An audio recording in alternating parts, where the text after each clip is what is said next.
How do we find comic relief in troubled times? This is Mark and Pete Live. I'm Pete the clergyman. With me, as ever, is Mark the businessman. So, what is our topic for this week, Mark? Well, it's all about humour, comic Mhm. relief. And how do we actually find the art of laughter in times of trouble? But the thing here is that we do need to really congratulate those who have been successful under comic relief. That's the initiative that has absolutely raised immense amount of money for good causes around the UK and, in fact, throughout the world.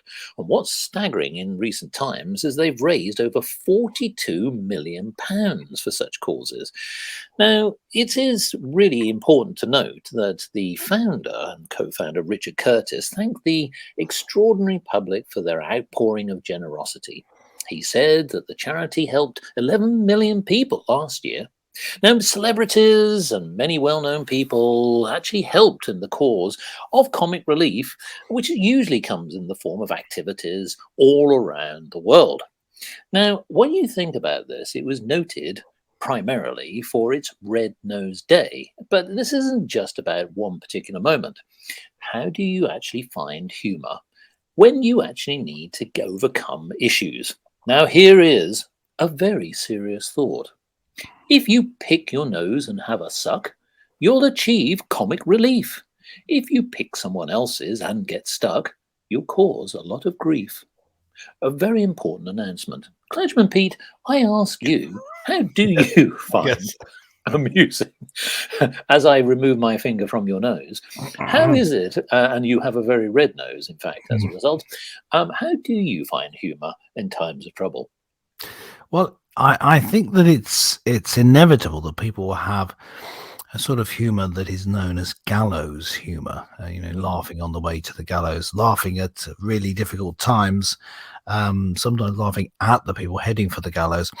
In these sort of situations, I don't know if you're a soldier out on patrol somewhere, if you're a surgeon getting ready for a difficult surgery, always there's within those sort of cadres of people Yes, they a are a type cut of above the humor. rest, I believe.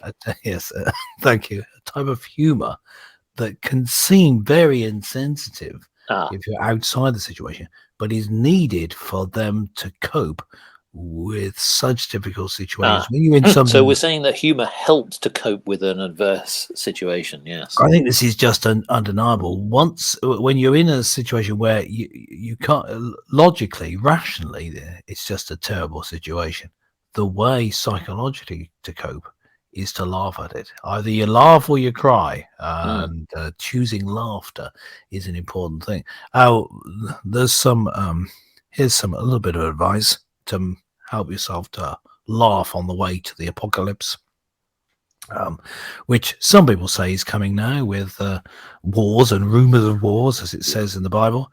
Um, the the way to have have a time have a humorous story or joke at your fingertips is to choose your pain, to choose the pain that you're going to laugh at. In Yes. other words, so this is the first of 3 points I'm going to make. One, choose the thing you're going to laugh at. So in the situation, say of the COVID pandemic that we just had, you're not going to be laughing at the fact that people are dying of a disease or of a vaccine or whatever it is, but you're going to laugh at something related to it. So you make sure that you pick the right bit of humor. And I'll give a couple of examples in a minute. One thing is to try and make yourself the target. That can't always be done, but Yes. focus on the target, or maybe your reaction to what's happening, or be very specific who you're, not only what you're laughing at, but who you're laughing at. And the third thing to do is to go for the laugh, exaggerate something about it, and then just laugh at it, play it Yes. up. Yes. And And just folks, I always use Clergyman Pete as the butt of my as a jokes. figure of fun. Now, I'm just going to give you a couple of examples. These are things that were reported during the lockdowns. During the lockdown, Gloria Gaynor posted a video of herself Yes. washing her hands, because we were encouraged to wash our hands to stop the spread of the disease, to the tune of a hit, "I Will Survive." Now, you could argue that she didn't realize quite how ridiculous it was, but she's obviously laughing at herself in that situation and helping other people to laugh at the situation, not laughing at people dying, laughing at that this simple process of washing your hands is meant to help us survive. So that was that. It was one example. Another example, a simpler one, someone on Twitter. What in Britain, people will remember this situation. Boris Johnson, the Prime Minister of Always Britain, good for a laugh. Yes, indeed. He had regular press conferences with the chief medical officer on one side and the chief scientific officer on the other side. And on Twitter, someone described them as the two gentlemen of Corona. Now, that's just that is laughing at someone else. So it's not pointing at themselves. But as I said before, it's pointing at your reaction of it. What's funny is the play on words, coronavirus, instead of Verona. But it highlights the third of my points, highlights the ridiculousness, going for the laugh, Yes, pointing out what seems silly in the situation. So I think if you follow that simple plan, it is possible to laugh, poke fun at the situation, to enable you to cope in really troubling times without being offensive. I also have to point out that from a business perspective, laughter is actually a good money earner. Many people actually do gain a lot of money in his big business from sending cards that are amusing or items that are amusing, whether it's from a joke shop or whatever. But the one thing that a lot of actual scientists and medical experts say, making somebody laugh is actually very therapeutic.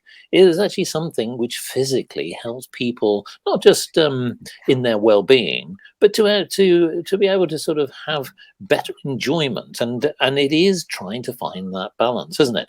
Because let's be honest, Clergyman Pete, we seem to be constantly awash across the media landscape with bad news. So maybe what we really need is to inject some more humour and maybe ask the public, what would they like to see when it comes to sticking their nose up at adversity?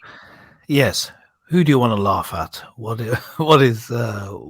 makes you laugh? What's in that sort of dark humor? What gets you through these difficult times? We'd love to hear from you. Just going to quote from a psalm here. This is Psalm chapter 2, beginning at the start of it. In the Bible, why do the nations rage and the peoples plot in vain? The kings of the earth set themselves and the rulers take counsel together against the Lord and against his anointed. And it goes on, he who sits in the heavens laughs. The Lord holds them in derision. And I suppose we could say that looking at countries like in the situation between Russia and Ukraine, where countries set themselves up above other countries and they think they've got these great plans, maybe even that they're going to take over the world, and God has other plans and laughs at them. And I think that's the sort of situation. If we take a different perspective, sit back and laugh, we can get ourselves through even the most difficult times. But that's it for this week from Mark and Pete here on the Mark and Pete live show. Do remember to subscribe and put a comment below. Come on, give us a laugh.